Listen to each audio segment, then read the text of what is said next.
Puji Tuhan, saudara-saudara yang terkasih dalam nama Tuhan Yesus Kristus. Pada sore hari ini kita akan memulaikan ibadah kita. Saya mengundang semuanya untuk bangkit berdiri. Saudara-saudara yang ada di rumah juga, saya mengundang semuanya untuk bangkit berdiri. Kita angkat satu pujian yang berkata, Ringkup itu.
Mari saudara-saudara terkasih, baik yang ada di rumah ataupun di gereja sini, kita datang kepada Tuhan.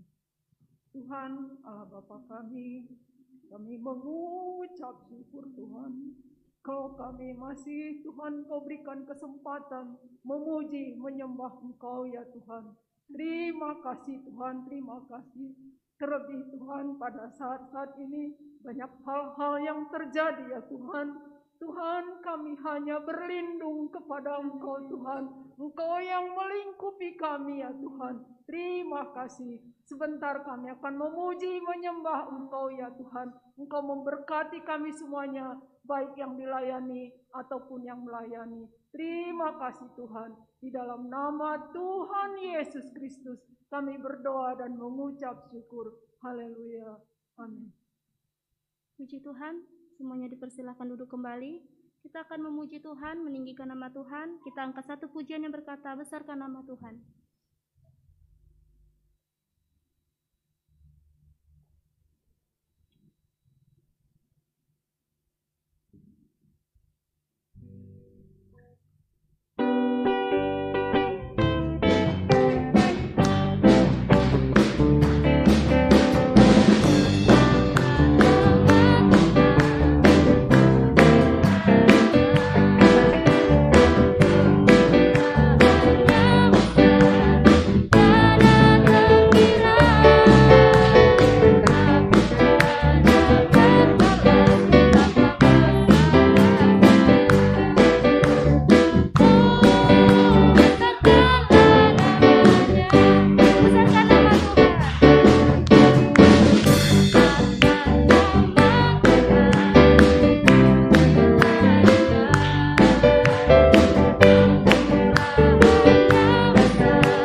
Tuhan, kita masih memuji Tuhan. Saya mengundang semuanya untuk bangkit berdiri. Kita angkat satu pujian lagi yang berkata, "Ku selalu memandang Tuhan."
Tuhan, kita masih tetap bangkit berdiri. Kita mau diisi oleh kebenaran firman Tuhan.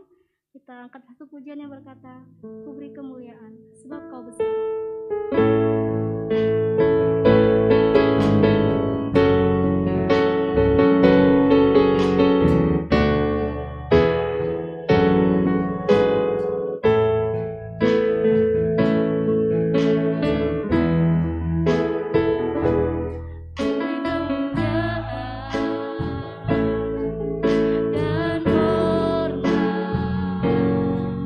Ku angkat suara pujian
dari Om Haryandi.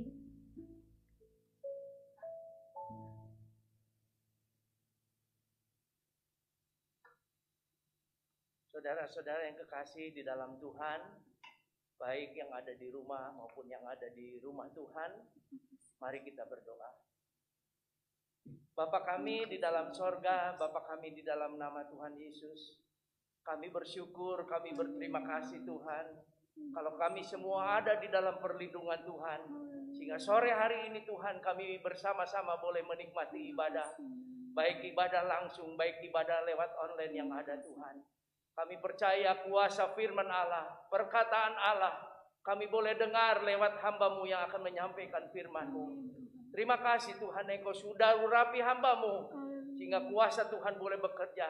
Kami semua yang ada, baik yang di rumah, kami semua diberkati oleh Tuhan. Terima kasih Tuhan, kami rindu dengan ucapan syukur untuk mendengarkan kebenaran firman-Mu. Di dalam nama Tuhan Yesus kami sudah berdoa dan mengucap syukur. Haleluya, amin. Puji Tuhan, pelayanan selanjutnya saya serahkan kepada Pendeta Ruben Wojongkere.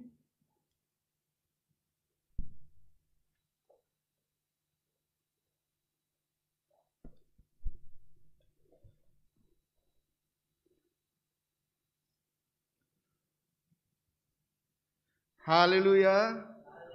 Haleluya. Puji Tuhan, selamat sore jemaat Tuhan yang dikasihi oleh Tuhan Yesus Kristus, baik yang ada di gereja di rumah Tuhan maupun yang ada di rumah masing-masing, yang ada di Jakarta, jemaat AMS dimanapun berada. Kita bersyukur sama Tuhan, walaupun banyak pembatasan-pembatasan yang kita harus lakukan, tetapi semuanya itu tidak akan mengurangi sukacita kita dalam berbakti kepada Tuhan, tidak akan mengurangi rasa hormat kita kepada Tuhan. Oleh sebab itu, sore hari ini terima kasih kepada Tuhan, masih diberikan oleh Tuhan kita kesempatan untuk mendengarkan firman Tuhan. Terima kasih saya kepada Ibu Gembala kita yang memberikan saya kesempatan untuk melayani pada sore hari ini. Tema bulan ini adalah pembawa damai yang diambil dari Matius pasal 5 ayatnya yang ke-9. Matius pasal 5 ayatnya yang ke-9 bunyinya begini. Berbahagialah orang yang membawa damai, karena mereka akan disebut anak-anak Allah. Berbahagialah orang yang membawa damai. Hari Minggu sore yang lalu Bapak Pendeta Revi sudah bicara bahwa berbahagia dalam bahasa Inggris blessed, diberkati. Sedangkan di dalam bahasa Greka makarios, artinya sama, diberkati. Berbahagia. Ini tidak ada hubungannya dengan jasmani loh. Tetapi makarios, blessed, diberkati, berbahagia itu yang dimaksudkan oleh Yesus Kristus adalah yang berhubungan dengan rohani, dengan hubungan kita dengan Tuhan. Oleh sebab itu, Alkitab ini khususnya khotbah Yesus di atas bukit ini adalah khotbah yang sangat terkenal. Mulai dari pasal 5 sampai pasal yang ke-7. Bukan cuma orang percaya saja, orang Kristen yang membaca, tetapi ada banyak orang yang suka membaca pasal 5, 6 dan pasal 7 ini. Di dalam Alkitab ini, Alkitab berkata berbahagialah orang yang membawa damai. Berbahagialah orang yang membawa damai. Peacemaker. Bahasa Greka bilang eirenopoies. Apa itu peacemaker? Eirenopoies adalah orang berbahagialah, orang yang suka damai. Berbahagialah orang yang suka mengusahakan damai. Berbahagialah orang yang apa? Yang menghindari hal-hal yang mengandung perseteruan. Jadi pembawa damai adalah peacemaker. Eirenopoies adalah seseorang yang berdiri di tengah-tengah dua orang yang sedang bermusuhan untuk didamaikan. Seseorang yang berdiri di antara dua orang, di tengah-tengah dua orang yang sedang bermusuhan untuk didamaikan. Dan ini adalah tugas yang berat. Ya, ini adalah tugas yang berat. Alkitab berkata bahwa, firman Tuhan berkata bahwa kita itu adalah pembawa damai. Anak Tuhan, orang percaya, hamba-hamba Tuhan, bukan troublemaker. bukan pencipta kekacauan, bukan pencipta keonaran, bukan pembuat masalah, bukan pengadu domba, bukan pemfitnah, bukan pengacau, bukan perusuh. Tetapi kita, Tuhan bilang kita adalah peacemaker, pembawa kedamaian. Sebelum seseorang membawa damai kepada orang lain, orang tersebut harus mengalami damai itu dulu ya.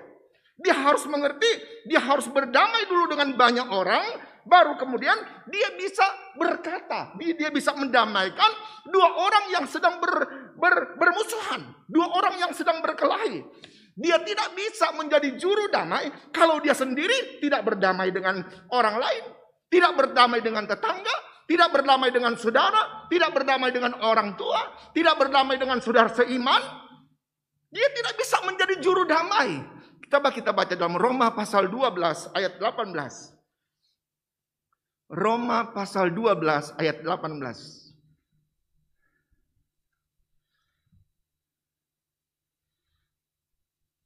Sedapat-dapatnya kalau hal itu tergantung padamu, hiduplah dalam perdamaian dengan semua orang. Jadi seseorang yang ingin menjadi juru damai, menjadi peacemaker, sedapat-dapatnya usahakanlah, katanya begitu ya. Usahakanlah untuk berdamai dengan siapa? Dengan semua orang. Dan ini adalah tugas yang berat. Ini adalah tugas yang susah. Kita harus berdamai dengan orang, sedangkan orang tidak suka dengan kita. Orang marah dengan kita. Kita diomongin oleh orang. Tetapi kita harus berdamai dengan dia. Ini susah. Tetapi saya percaya kalau Tuhan suruh kita untuk berdamai dengan banyak orang, Tuhan akan memberikan kita kemampuan. Haleluya. Tadi saya bilang, Alkitab juga berkata bahwa kita itu peacemaker, bukan troublemaker. Ada banyak orang di mana dia hadir, di situ ada kekacauan. Hari Minggu sore yang lalu, Bapak Pendeta Revi bilang, kalau orang itu ada, lagi aman, lagi tenang, lagi damai, dia pergi, dia meninggalkan isu, dia meninggalkan cerita hoax, dia meninggalkan pertengkaran, sehingga terjadi perkelahian. Ini troublemaker. Dan itu bukan karakter anak Tuhan.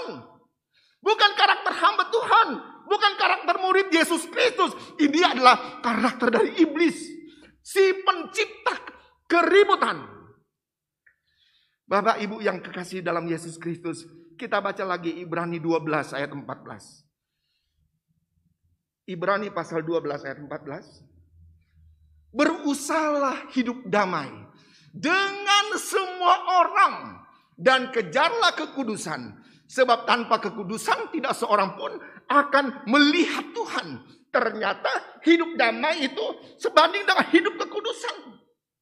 Kita hidup damai dengan orang, dengan banyak orang, disertai dengan hidup kudus katanya. Kenapa? Tidak ada seorang pun yang bisa melihat surga. Tidak ada seorang pun yang bisa ketemu Tuhan tanpa kekudusan. Tetapi apa dulu? Berdamai dulu katanya dengan semua orang. Tuhan minta kepada kita untuk apa? Berbahagia.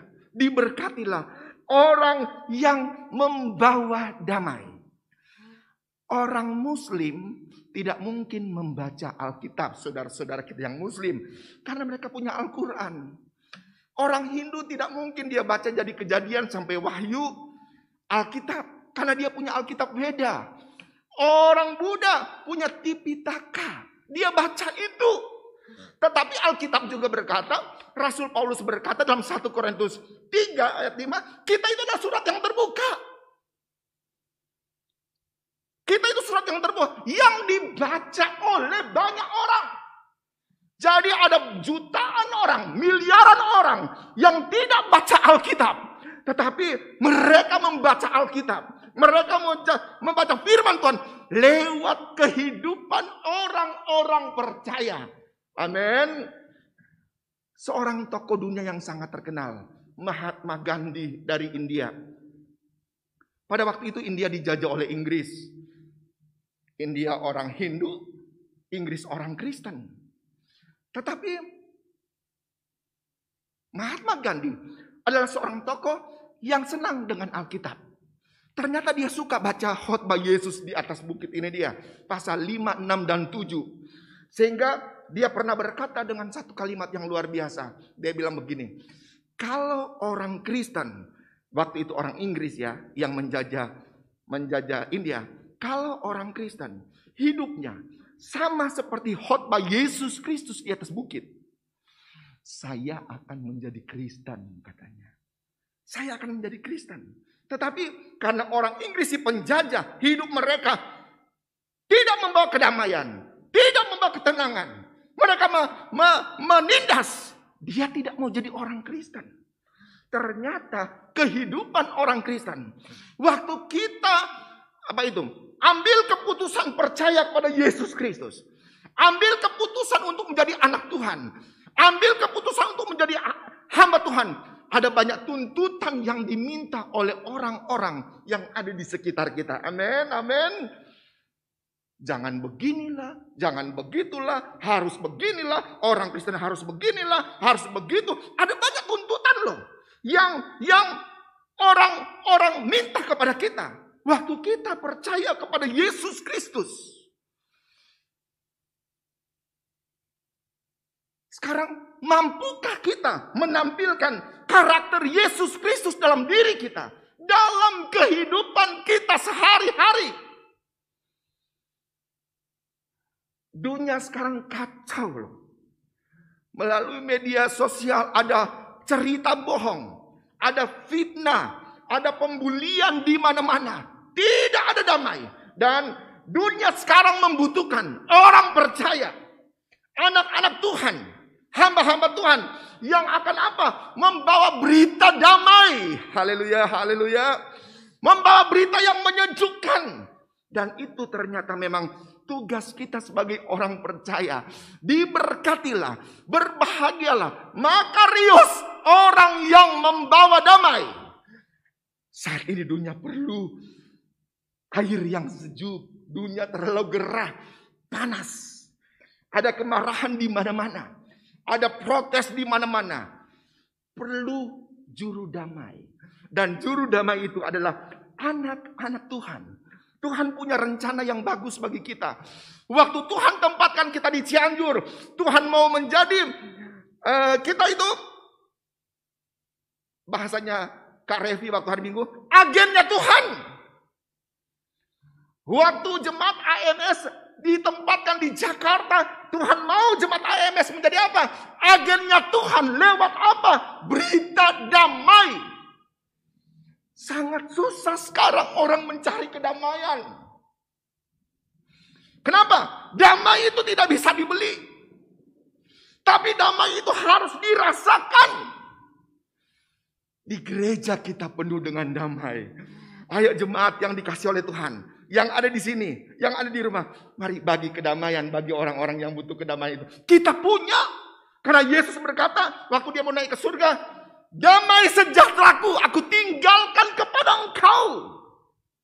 Kita sudah punya modal itu damai sejahtera. Kenapa? Sudah diberikan oleh Yesus Kristus. Waktu dia naik ke surga. Bapak Ibu jemaat yang dikasih oleh Tuhan. Kita akan belajar di Alkitab satu tokoh yang sangat luar biasa. Satu tokoh yang di mana dia pergi selalu menciptakan damai. Tokoh itu adalah Rasul Paulus. Kita akan lihat di dalam surat Filemon. Filemon itu cuma satu pasal.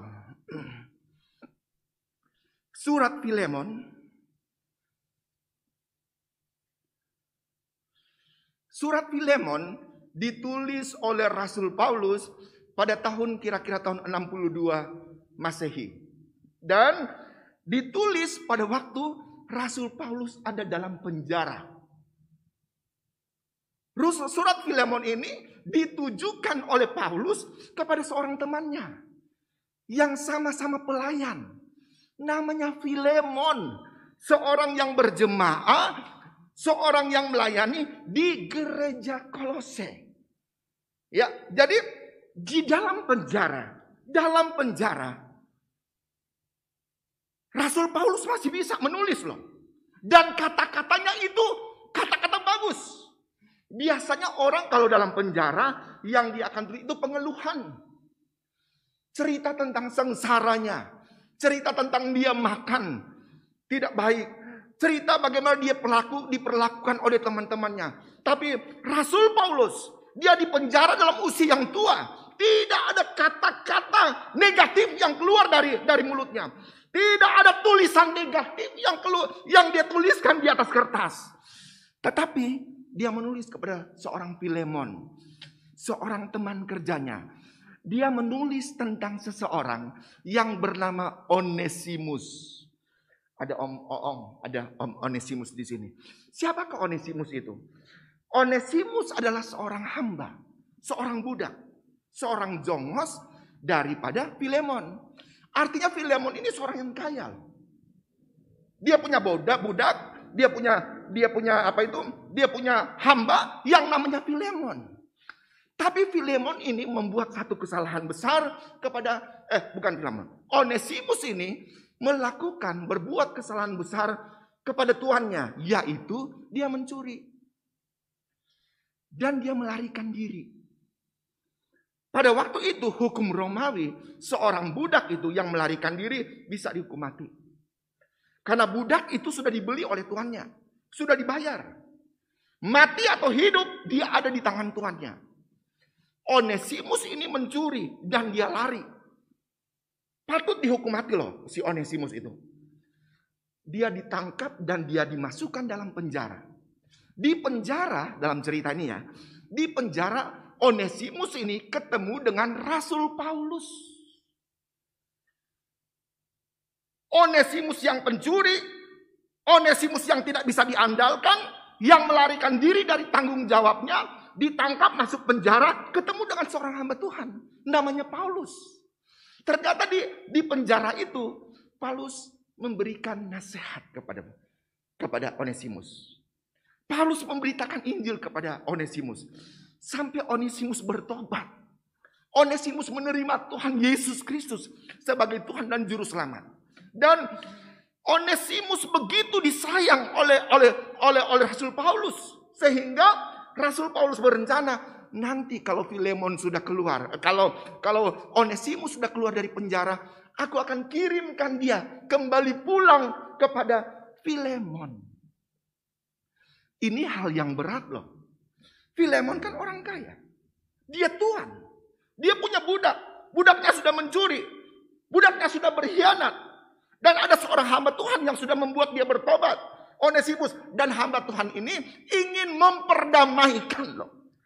Ingin memperdamaikan Onesimus yang pencuri, yang pengkhianat dengan tuannya si Filemon. Ini satu tugas yang berat.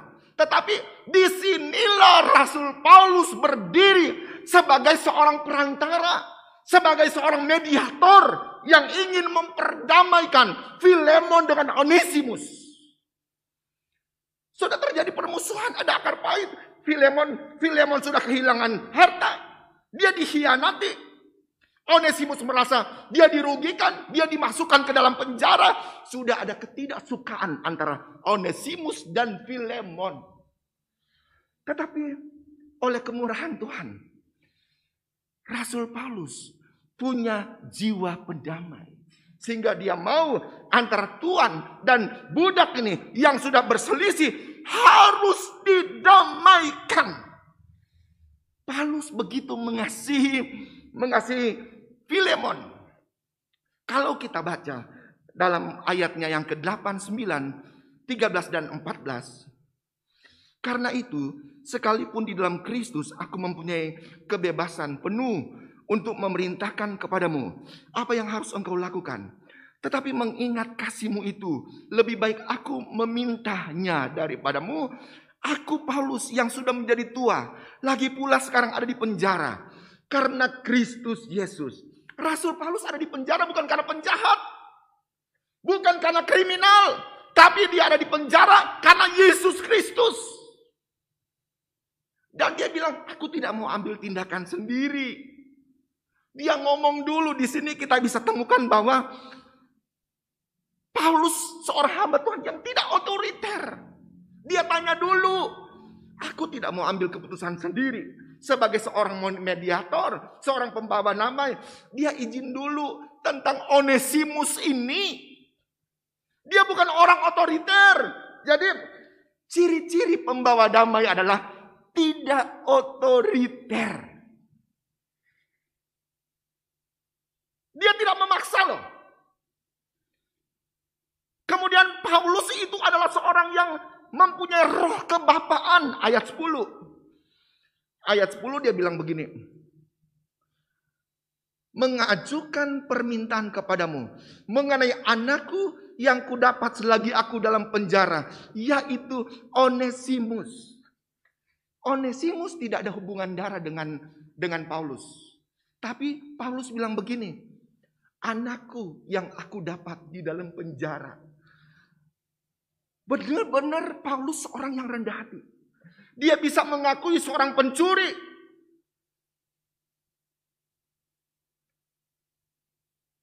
Seorang tawanan, seorang tahanan. Dia bilang, ini anakku yang aku dapat dari penjara. Hasil penginjilanku. Bapak ibu yang di gereja dan yang ada di rumah. Ada penjahat masuk penjara. Mau enggak kita mengakui dia anak kita? Padahal kita tidak kenal dia.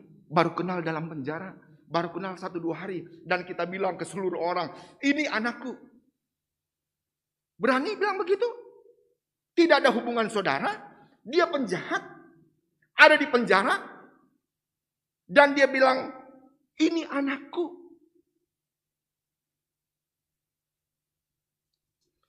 Ini hal yang luar biasa. Pengakuan Paulus ini menunjukkan dia mempunyai sikap kebapaan yang tinggi. Saya minta ampun sama Tuhan. Kita semua harus minta ampun sama Tuhan. Kalau selama ini kita berpandangan, kita melihat orang yang bertobat itu, kadang-kadang kita melihat sebelah mata. Kita melihat latar belakangnya. Dia sudah bertobat misalnya di penjara. Dia sudah bertempat dari tempat yang gelap. Tapi waktu dia ke gereja kita masih curiga dengan dia. Waktu dia datang ke gereja langsung bilang awas dompet, awas dompet. Awas tas, awas tas. Waktu dia datang ke gereja, ibu-ibu langsung bilang ke suaminya, awas hati-hati ada pelakor. Hati-hati. Padahal orangnya sudah bertobat loh. Kita tidak mempunyai hati seperti Paulus. Mempunyai hati bapak, mempunyai hati ibu. Sebagai seorang mediator, seorang pembawa damai, kita harus belajar dari Paulus. Menerima apa adanya. Ayat 11 dia bilang begini. Dahulu memang dia, Onesimus itu tidak berguna bagimu. Tetapi sekarang sangat berguna. Baik bagimu maupun bagiku. Onesimus artinya berguna. Onesimus artinya menguntungkan. Dan Paulus bilang, dulu dia memang tidak menguntungkan. Tetapi sekarang dia begitu menguntungkan bagiku dan bagimu. Kenapa tidak menguntungkan? Waktu itu dia belum bertobat. Waktu itu dia belum dengar Injil. Waktu itu dia belum percaya Yesus Kristus. Makanya dia tidak menguntungkan. Tetapi waktu dia terima Yesus Kristus di penjara, Paulus bilang, sekarang dia sudah menguntungkan bagiku dan bagimu. Menjadi pertanyaan bagi kita semua yang ada di tempat ini, yang ada di rumah. Sudahkah kita menguntungkan bagi orang lain? Sudahkah kita menguntungkan bagi pekerjaan Tuhan? Sudahkah kita menjadi berkat di tengah-tengah pekerjaan Tuhan? Tuhan membutuhkan anak-anak Tuhan yang mau yang menguntungkan bagi gereja, bagi pelayanan, tidak merugikan, tidak jadi parasit saja di gereja, tapi bisa membawa keuntungan bagi pekerjaan Tuhan dan bagi Tuhan. Musim pandemi ini setelah pemerintah sementara melarang berbakti, ada orang yang menangis, ada orang yang sedih.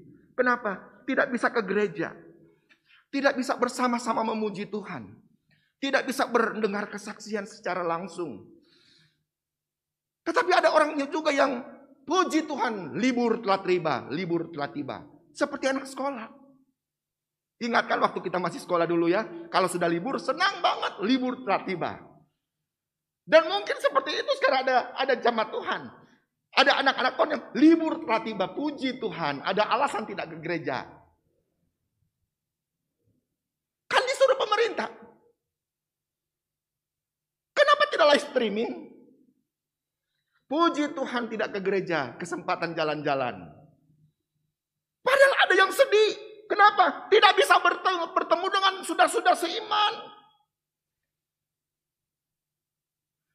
Kita memberikan hormat yang tinggi kepada jemaat Tuhan yang masih mengikuti kebaktian live streaming. Allah kita tidak dibatasi oleh ruang dan waktu. Dia ada di tempat ini, dia ada juga di Jakarta. Dia mengunjungi jemaat-jemaat yang setia, mengikuti live streaming. Ada lagi yang bilang, kan kuotanya jalan terus. Kuotanya jalan terus, kan sudah ikut paket. Masa kalau FB tidak bilang kuotanya jalan terus, ikut live streaming, kuotanya jalan terus. Apa perlu disuruh pemerintah isi pulsa? Kuota. Paulus bilang, dulu memang dia, Onesimus tidak menguntungkan. Tetapi sekarang setelah dia kenal Yesus Kristus, dia menguntungkan bagi aku dan bagi kamu. Terima dia. Haleluya, puji Tuhan.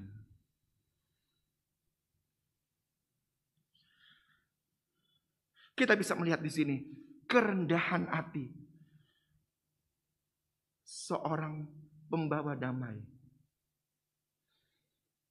Kerendahan hati, lemah lembut, bukan berarti Om Yo bilang berarti orang yang jalannya sampai bungkuk-bungkuk, yang kalau makan sampai 40 kali kunyah. Bukan seperti itu. Rendah hati. Orang yang tegas itu rendah hati juga. Orang yang marah juga rendah hati. Bukan berarti orang yang tidak pernah marah itu dia rendah hati. Orang yang marah itu tidak rendah hati. Bukan. Paulus juga pernah marah. Dia pernah tulis dengan kata-kata yang begitu kasar kepada umat-umat Tuhan, kepada jemaat. Tetapi kita bisa melihat Paulus begitu menempatkan dirinya betul-betul sebagai hamba. Untuk apa? Untuk satu orang Onesimus. Seorang pembawa damai.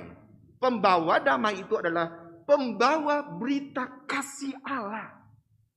Ya, pembawa berita kasih Allah tanpa pamrih. Tanpa menerima balasan. Tadi pagi saya bilang kepada yang di yayasan yang lagi ikut STA. Ingat pelajaran dulu di sekolah Alkitab bilang. Jadi hamba Tuhan itu memberi hidup. Bukan mencari hidup.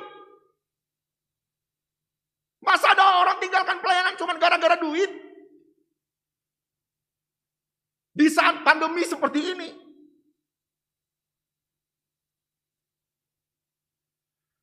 Tanpa pamrih loh. Tanpa balasan.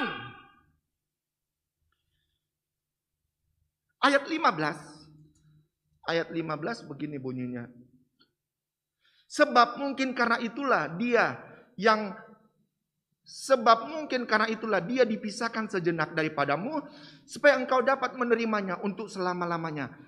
Paulus ini pikirannya positif. Dia bilang begini, mungkin Onesimus itu dipisahkan. Dia ke Roma masuk penjara. Dipisahkan sementara dengan engkau. Supaya dia bisa berguna. Supaya dia baik. Pikirannya positif loh. Tentang kejadian itu. Mungkin memang sudah rencana Tuhan. Pandemi ini ada dalam kontrol Allah. Ada dalam pengawasan Tuhan. Tidak mungkin ini terjadi dengan sendirinya tanpa dikontrol oleh Tuhan. Oleh sebab itu, tetap beriman kepada Tuhan. Alkitab bilang, Rasul Paulus bilang, Injil harus tetap diberitakan. dalam keadaan yang baik maupun dalam keadaan yang tidak baik, Injil tetap harus diberitakan. Mau ada corona, mau tidak ada corona, mau apapun juga, Injil harus tetap diberitakan. Haleluya, puji Tuhan. Ayat 16. Dari ayat 15 ya, sebab mungkin karena itulah dia dipisahkan sejenak daripadamu, supaya engkau dapat menerimanya untuk selama-lamanya. Bukan lagi sebagai hamba, melainkan lebih daripada hamba, bukan lagi sebagai hamba, melainkan lebih daripada hamba, yaitu sebagai saudara yang kekasih. Bagiku sudah demikian, apalagi bagimu, baik secara manusia maupun di dalam Tuhan. Paulus mengangkat martabat seorang hamba yang mencuri masuk penjara. Dia angkat martabat orang ini. Nanti ya, Filemon, kalau Onesimus sudah di rumahmu, jangan anggap dia hamba. Anggap dia itu saudaramu. Luar biasa. Jangan anggap dia hamba, anggap dia saudaramu. Betul-betul Paulus menjadi juru damai yang luar biasa. Dia menempatkan Onesimus yang pencuri, yang melarikan diri, yang orang penjara. Anggap dia saudara, jangan anggap dia hamba. Amin, haleluya, haleluya. Kemudian Paulus memberikan dirinya sebagai jaminan. Paulus bilang ayat selanjutnya, kalau seandainya ada yang kurang, nanti aku bayar, aku ganti semua segala kekuranganmu. Paulus mau menjaminkan dirinya lah, bagi seorang penjahat, bagi seorang pencuri, bagi seorang Onesimus. Paulus menjaminkan dirinya, aku akan ganti segala kerugianmu. Aku akan tukar, hitung semua berapa. Aku akan ganti, aku akan bayar. Luar biasa Paulus, dia menjaminkan dirinya.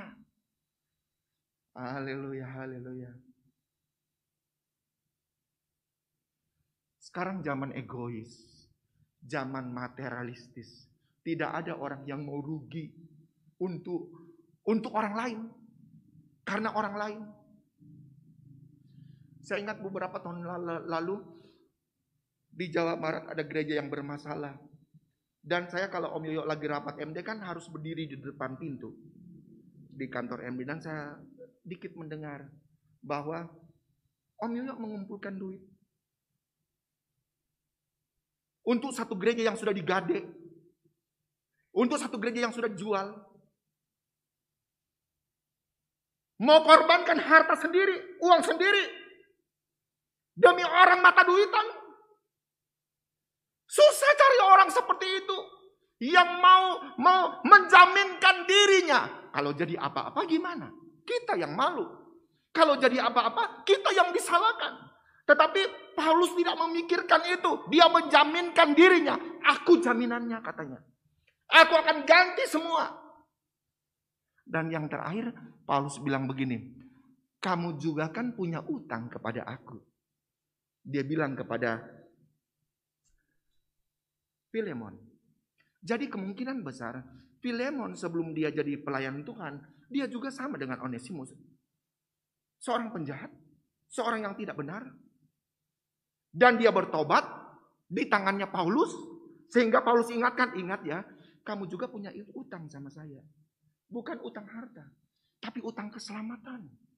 Kamu juga seperti Onesimus dulu kok. Hidupnya tidak benar. Kemudian bertemu dengan saya memberitakan Injil, saya memberitakan kasih karunia, dan kamu bertobat terima Yesus, kamu jadi pelayan di Kolose.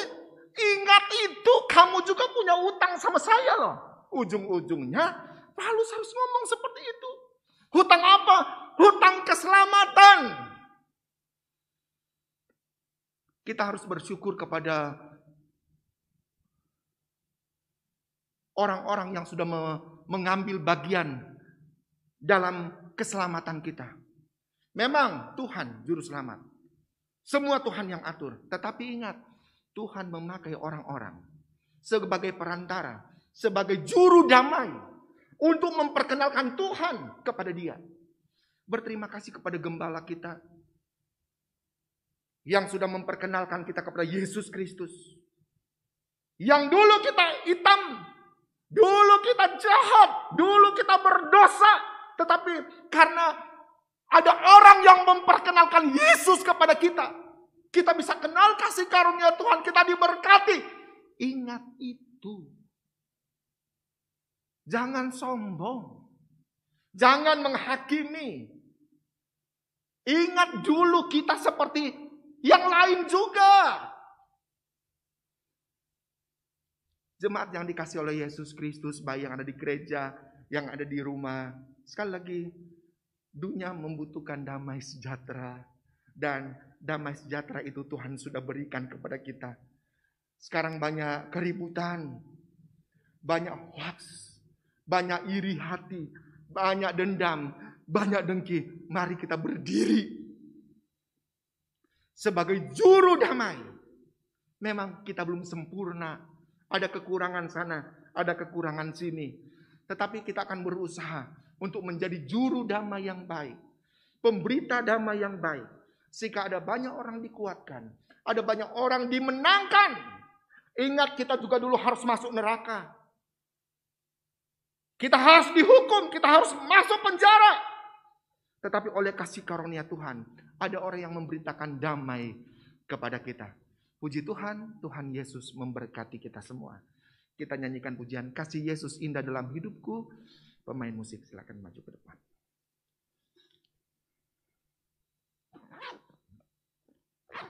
Haleluya Tuhan. Amin Tuhan. Glory. Kasih Yesus indah dalam hidupku, menghiasi hati dan jiwaku. Ku tak dapat hidup tanpa kasih-Mu, Tuhan. Pegang tanganku sepanjang jalan. Kasih Yesus indah dalam hidupku. Kasih Yesus indah dalam hidupku, menghiasi hati dan jiwaku. Ku tak dapat hidup tanpa kasih-Mu, Tuhan. Pegang tanganku sepanjang jalan. Kasih Yesus, haleluya. Kasih Yesus mengalir dalam seperti sungai yang tak pernah kering. Oh, kasih Yesus membebat hatiku. Dalam kasih-Mu ku merasa. Kasih Yesus indah dalam hidupku. Haleluya, puji Tuhan. Kasih Yesus indah dalam hidupku. Terima kasih buat kasih-Mu Tuhan. Menghiasi hati dan jiwaku. Lord, ku tak dapat hidup tanpa kasih-Mu, Tuhan. Pegang tanganku sepanjang jalan. Kasih Yesus, haleluya.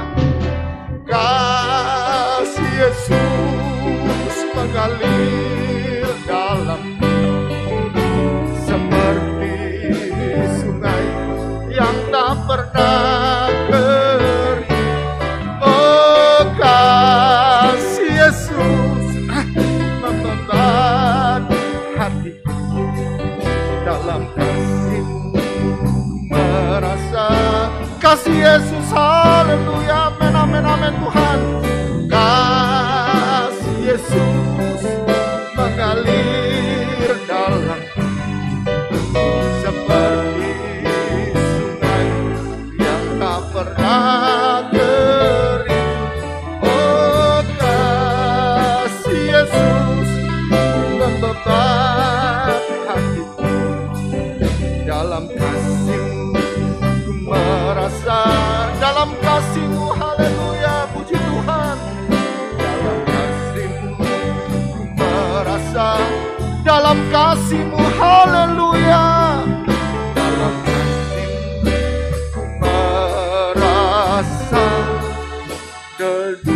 Amin. Haleluya. Glory. Amin, amin, amin, amin. Haleluya. Terima kasih Tuhan. Terima kasih. Haleluya. Glory Tuhan. Haleluya. Terima kasih. Kami ingin membawa berita damai Tuhan. Kami ingin menjadi juru damai bagi Engkau Tuhan. Haleluya. Glory. Terima kasih Tuhan.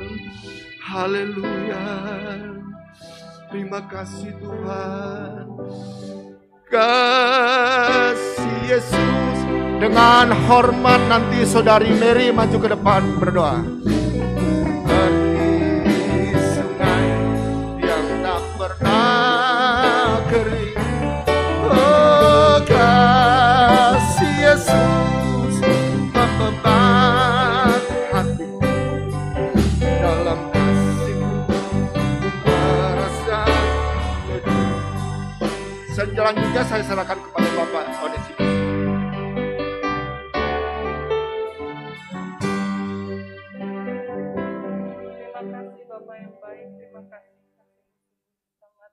Tuhan dalam hidup kami.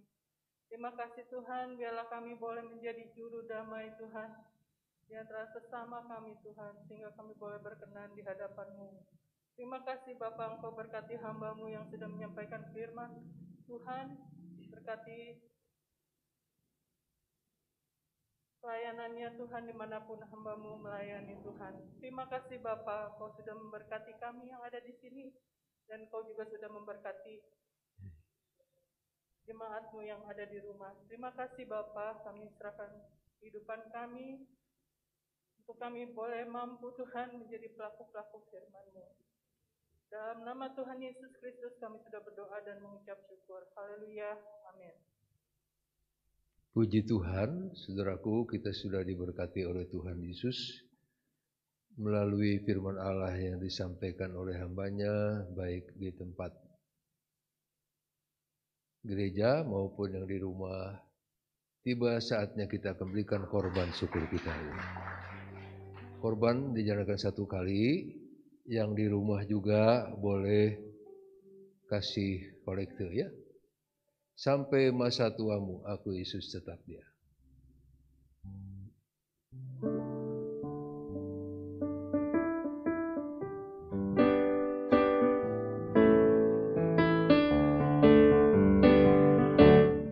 Masa tuamu, aku Yesus tetap dia, dan sampai putih rambutmu aku menggendong aku telah melakukannya dan mau menanggung kamu terus. Aku mau memikul kamu dan menyelamatkan masa tuamu, aku Yesus tetap dia, sampai putih rambutmu aku menggendong kamu. Aku telah melakukannya dan mau menanggung kamu terus. Aku mau memikul kamu dan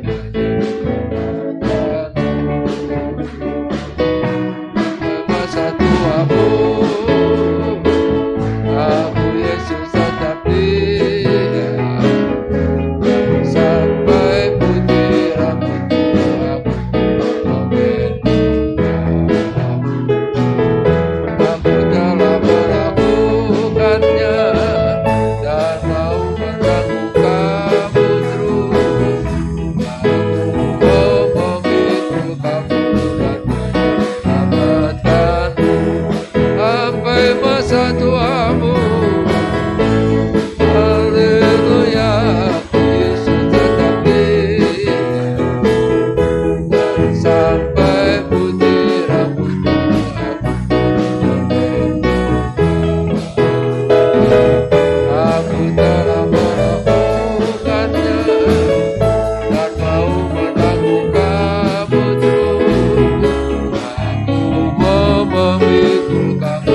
kasih buat persembahan saudara, baik yang di gereja maupun di rumah. Tuhan Yesus memberkati.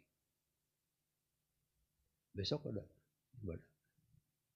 Ya, sementara ibadah pemuda remaja ditiadakan dulu, dan Sabtu tetap ada ibadah doa jam 5 sore. Hari Minggu sore aja ya. Hari Minggu sore, jam 4 sore. Juga seperti ini. Jadi bisa saudara datang di gereja, yang juga bisa di rumah masing-masing. Kita berdoa supaya Tuhan kuatkan kita dan kita tidak menyerah dengan situasi yang ada sekarang. Kita tahu ini adalah gejala-gejala antikris yang sudah mulai ditanamkan sehingga umat Tuhan tidak bisa beribadah. Umat Tuhan tidak boleh beribadah. Umat Tuhan dilarang untuk kumpul-kumpul di dalam rumah Tuhan. Tapi kita tetap tidak menyerah. Kita tetap pandang sama Tuhan Yesus yang akan menyelamatkan kita. Kita berdiri bersama-sama, doa pagi tetap jam 4:30 pagi di gereja ya, ada. Senin sampai Jumat. Saat ku cari damai hanya ku dapat damai. Saat ku cari damai hanya ku dapat dalam Yesus. Saat ku cari ketenangan hanya ku temui di dalam Yesus. Tak satu pun dapat menghiburku, tak seorang pun dapat menolongku. Hanya Yesus jawaban hidupku. Haleluya, bersama Dia hatiku damai, walau dalam lembah kegelapan. Bersama Dia hatiku tenang, walau hidup penuh tantangan. Tak satu pun dapat menghiburku, tak seorang pun dapat menolongku. Hanya Yesus jawaban hidupku. Hanya Yesus jawaban hidupku. Hanya Yesus jawaban hidupku. Hanya Yesus jawaban hidupku. Hanya Yesus jawaban hidupku.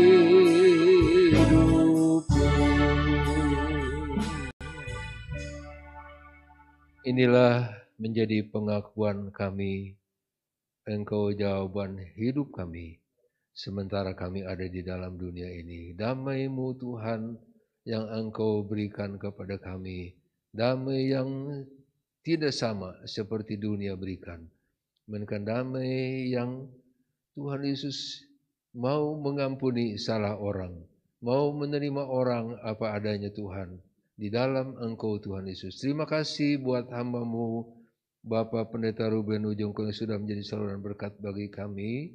Terima kasih buat hamba-Mu Ibu Melani Aundatu sebagai gembala kami bersama Revi, juga Tuhan yang mendampingi. Engkau sudah menolong mereka Tuhan, menjadi pengatur-pengatur Tuhan Yesus yang luar biasa untuk tetap memelihara iman kami sebagai umat-Mu Tuhan. Terima kasih, rencana-rencana ke depan kami serahkan kepadamu. Kami tidak menyerah dengan situasi yang ada, melainkan kami tetap memandang kepadamu, tetap memandang dan berharap kepadamu Yesus. Terima kasih Bapa di surga, terima kasih kami doakan juga buat saudara-saudara kami yang ada mengalami tubuh yang lemah, Engkau berikan kesembuhan, pemulihan.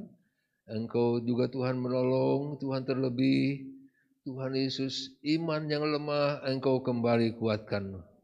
percaya kepadamu Tuhan Yesus, bukan kepada manusia, bukan kepada situasi, kondisi, keadaannya saat ini. Untuk rumah tangga yang kurang harmonis, Engkau kembalikan mereka Tuhan menjadi rumah tangga yang saling mengasihi satu dengan lain antara suami istri dan anak orang tua Tuhan Yesus.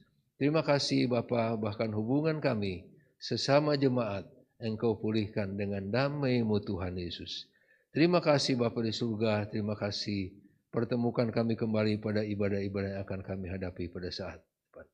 Sebentar kami berpisah satu dengan yang lain, biarlah damai sejahtera-Mu Tuhan mengawali hati dan pikiran kami.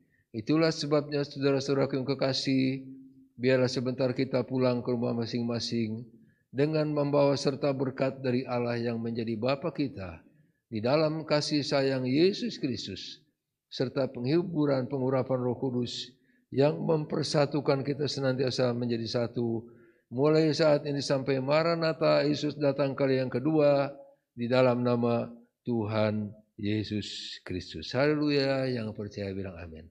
Amin. Selamat sore, Tuhan berkati.